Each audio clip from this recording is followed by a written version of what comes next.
जोहार गे सानाम हदीस टीवी ᱧᱮᱧᱮᱞᱤᱭᱟᱹ को ᱤᱧ ᱜᱮ ᱞᱚᱵᱟᱱ ᱦᱟᱸᱥᱫᱟ ᱟᱥᱚᱜ ᱠᱟᱹᱱᱟᱹᱧ ᱥᱟᱱᱟᱢ ᱠᱚᱜᱮ ᱵᱮᱥ ᱵᱟᱲᱟ ᱜᱮ ᱦᱮᱱᱟᱜ ᱯᱮᱭᱟ ᱡᱟᱹᱱᱤᱡ ᱟᱨ ᱵᱮᱥ ᱵᱟᱲᱟ ᱜᱮ ᱛᱟᱦᱮᱱ ᱯᱮ ᱵᱟᱲᱮ ᱱᱤᱛ ᱫᱚ ᱟᱸᱡᱚᱢ ᱛᱟᱵᱚᱱ ᱯᱮ ᱥᱟᱱᱛᱟᱲ ᱟᱹᱫᱤᱵᱟᱹᱥᱤ ᱠᱚ ᱥᱟᱞᱟᱜ ᱡᱚᱯᱲᱟᱣ ᱟᱠᱟᱱ खबर तेहें इंग्राजी नववर्षर पहले दिन रे अड़ी गुरुत्वपूर्ण मीटिंग हुई सत सपड़ाना मीटिंग दो सत सपड़ा लेदा को United Forum of All Adivasi Organisation पाटा को मीटिंग दो होइना पूर्व बर्धमान जिला रेना जिला जाहे स्थान रे जिला एनखा सान्ताड़ आदिवासी को भविष्य इदी करे 50 टी गणसंगठन सुर सेटेर काटे चेत को गपल माराव किदा गपल माराव दा को मोचा को जे निदबन आंजब लगे আমরা আজকে পয়লা জানুয়ারি 2025 নববর্ষের সবাইকে আগাম শুভেচ্ছা জানাচ্ছি। সঙ্গে আজকে আমরা খুব গুরুত্বপূর্ণ একটা মিটিংয়ে বসেছিলাম ইউনাইটেড ফোরাম অফ অল আদিবাসী অর্গানাইজেশনের পক্ষ থেকে। তো এই মিটিংয়ে মেনলি যে কয়েকটা বিষয় ছিল তার মধ্যে অন্যতম হচ্ছে আমাদের রতনবাবু এর আগে কনভেনার ছিলেন। আমরা বিসিডাব্লিউ ডেপুটেশনের আগেই আমরা এটা সিদ্ধান্ত বলেছিলাম যে আমরা 18 তারিখের পরে এটার আমরা ডেপুটেশনে হওয়ার পরে আমরা এটা সিদ্ধান্ত নেব। সেই মোতাবেক আমরা আজকে কনভেনার নির্বাচনের কথা আমরা বলেছি।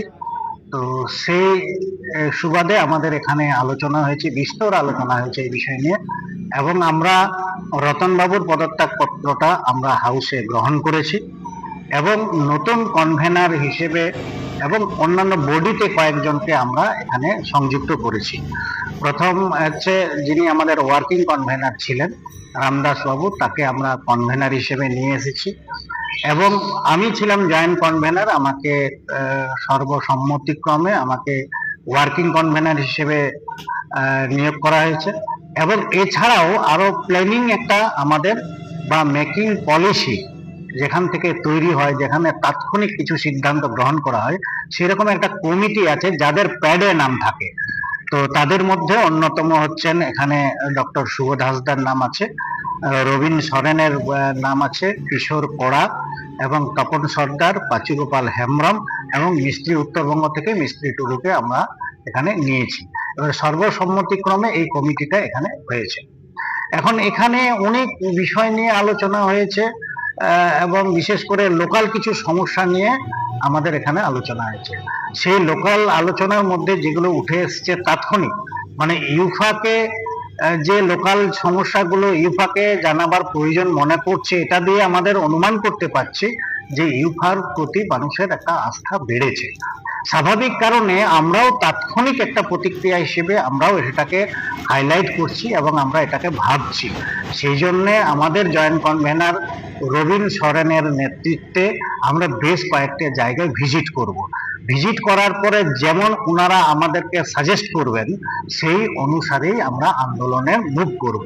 তার মধ্যে যেমন আছে ময়ূর জঙ্গলপুর, রায়না মানে পূর্ব বর্ধমানের একটা ঘটনা আছে, চুচুড়ার একটা ঘটনা আছে, আরামবাগের একটা ঘটনা আছে, এইরকম আরেকটা মেদিনীপুর হোস্টেল নিয়ে একটা ঘটনা আছে। এই সবগুলোকে ভিজিট করার পরে রবীনবাবু আমাদের কাছে মেকিং পলিসি যেখানে আমাদের তৈরি হয়, যেখানে আমাদের প্ল্যানিং কমিটি যেখানে আছে, তাদের কাছে এই বিষয়গুলো তিনি তুলে আনবেন। তুলে আনার পরে এখান থেকে আমরা সিদ্ধান্ত নেব আগামী দিনে কি কি কর্মসূচি আমরা গ্রহণ করব।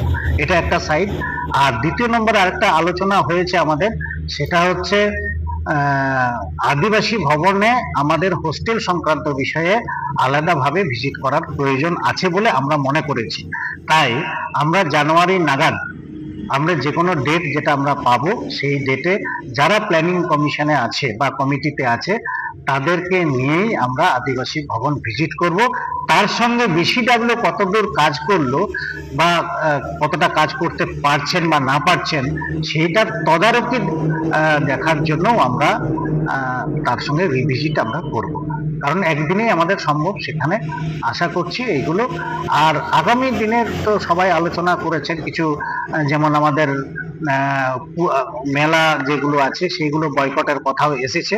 আমরা একটু আদিবাসী মেলা যেগুলো শুধুমাত্র আমাদের আদিবাসী মেলাতে যেগুলো হয় যেখানে কোনো কিছু আমাদের প্রজেক্টগুলো যেগুলো হয় না, মনে করো কন্যাশ্রী দেওয়া হয় না, অথচ শুধুমাত্র মেলাটা হয়, সেই সব জায়গায় আমরা বয়কট করব কিনা সেটাও আমরা সিদ্ধান্ত, আমরা চিন্তা ভাবনা করেছি।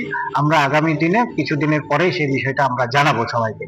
এবং এছাড়াও আমরা যেগুলো দেখেছি যে আমাদের সবাইকে সংগঠন থেকে আমাদের নির্দেশ দেওয়া হয়েছে যে প্রত্যেকটা সংগঠনকে এখানে সেভাবে এগিয়ে আসতে হবে এবং নতুন কিছু সংগঠন এখানে যুক্ত হওয়ার জন্য কথা বলেছেন এবং সেটা আমাদের কাছে দরখাস্ত এসেছে, যেমন ইঞ্জিনিয়ারিং, সান্তাল ইঞ্জিনিয়ারিং অ্যাসোসিয়েশন, এছাড়াও আরো বেশ কিছু 10-12টা এসেছে। সেগুলো নিয়ে বিস্তর আলোচনা হয়নি, কিন্তু সেটা পরবর্তী পর্যায়ে আমরা ইনক্লুড করে নেব।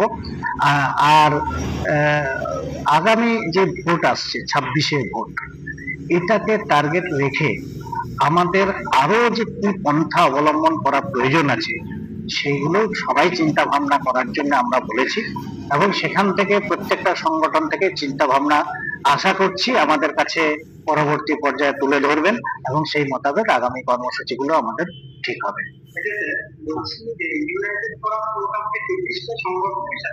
না না না না 50টা সংগঠন যুক্ত আছে অলরেডি। হ্যাঁ,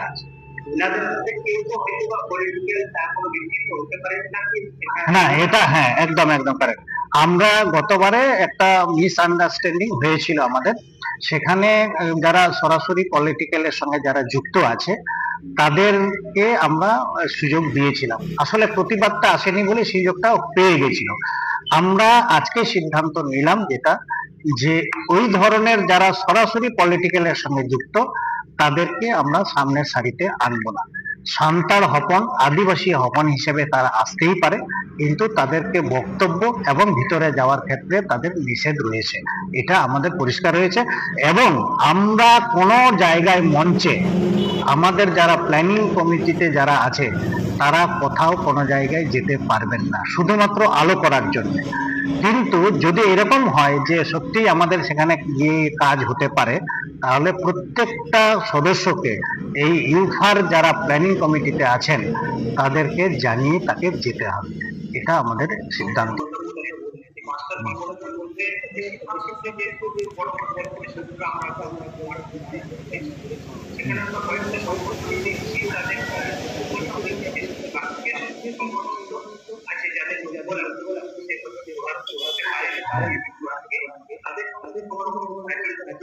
না, চিন্তা ভাবনা মানে এর আগেই আমরা এটা চিন্তা ভাবনা করেছি।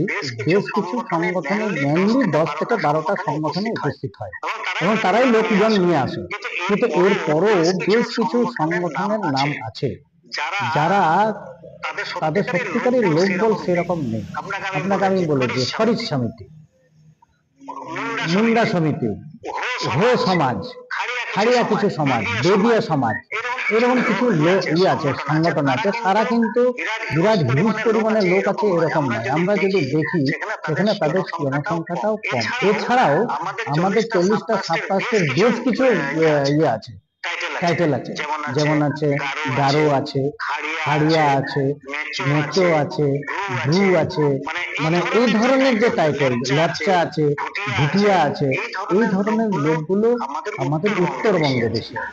আমরা উত্তরবঙ্গকে বলার চেষ্টা করেছি, আমাদের উত্তরবঙ্গ থেকে ডেলিগেটস আছে, আমরা তার সঙ্গে কথা বলেছি। আমি মিস্ত্রি ভাইকে পার্সোনালি বলেছি যে আপনি এখানে প্রোগ্রাম ধরুন, তাহলে হ্যাঁ উজ্জীবিত করার জন্য প্রোগ্রাম ধরতে বলেছি এবং প্রোগ্রাম ধরলে নিশ্চয়ই আশা করছি পরবর্তী পর্যায়ে ইউনাইটেড ফোরামে আসবে।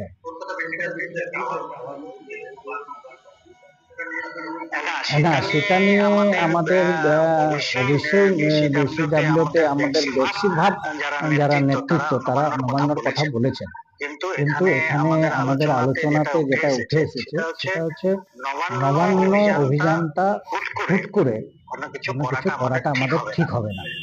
নবান্ন অভিযানটা একেবারে শেষ মুহূর্ত, ইস্পারকে ইস্পার, করেঙ্গে ইয়ে মরেঙ্গে, ডু আর ডাই, এরকম একটা পরিস্থিতি তৈরি হয়তো হচ্ছে, সেটা হয়তো করব, কিন্তু তার আগেও অনেক কিছু প্রোগ্রাম আছে, অনেক রকম পন্থা আছে, সেগুলোতে যদি কোথাও না হয় তাহলে নবান্ন অভিযানের সম্ভাবনা, অনেকেই বলেছেন, যেমন রবীন্দ্র বলেছে, হ্যাঁ, বা অন্যান্য সংগঠনের অনেক আমাদের নেতৃত্ব বলেছে যে ওটা ঠিক 26-এর আগে দিকে ভাবা যেতে পারে। আর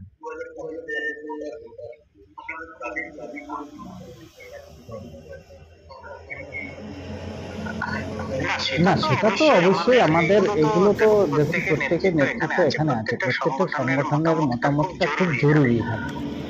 সেই জন্য দেখবেন প্রত্যেকে মতামত দিচ্ছেন, তার ভিত্তিতে এখানে সিদ্ধান্ত নেওয়া হচ্ছে।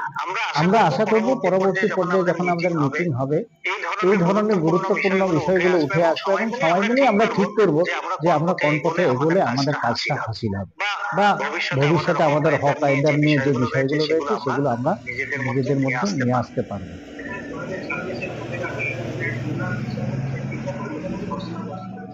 না, সেরকম এখনো পর্যন্ত এখানে আজকের দিনে আলোচনা হয়নি। সেটা যদি পরবর্তী পর্যায়ে প্রয়োজন হয় নিশ্চয়ই আমরা সেটা জানাবো।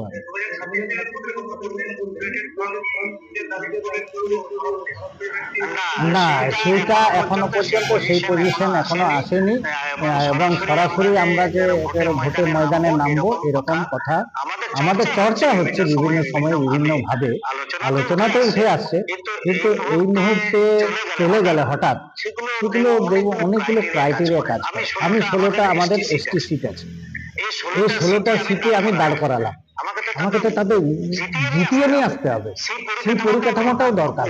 নিচের মানুষের লোকগুলোকে বোঝাতে হবে যে আমরা কি কারণে দাঁড়িয়েছি। এই পরিস্থিতি এখনো পর্যন্ত সেভাবে আমরা তৈরি করতে পারিনি।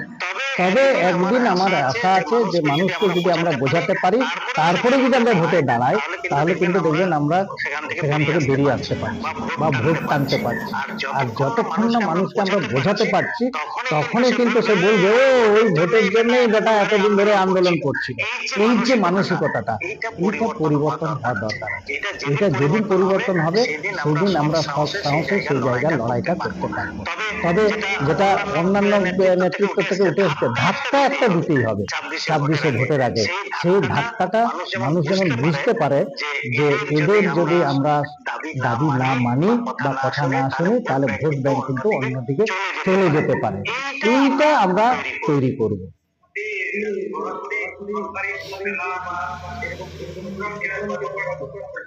না, হ্যাঁ, বয়কট মানে আমরা দেখেছি যে বিভিন্ন সময়ে মেলা খেলাতে যে টাকা আদিবাসীদের অ্যালটমেন্ট টাকা ও আদিবাসীদের কাছে পৌঁছে যাচ্ছে বা মেলা খেলাতে শেষ হয়ে যাচ্ছে, তার পরিবর্তে আমরা চাইছি এডুকেশন পলিসির কাছে টাকাটা অ্যালট করা হোক। এখনো পর্যন্ত বই পায়নি ছেলেরা, আদিবাসীদের হোস্টেলে চাই খসে পড়ছে, সেখানে হোস্টেলটাকে মেরামত করুন। অনেক হোস্টেল বন্ধ আছে, সেগুলোকে খুলুন।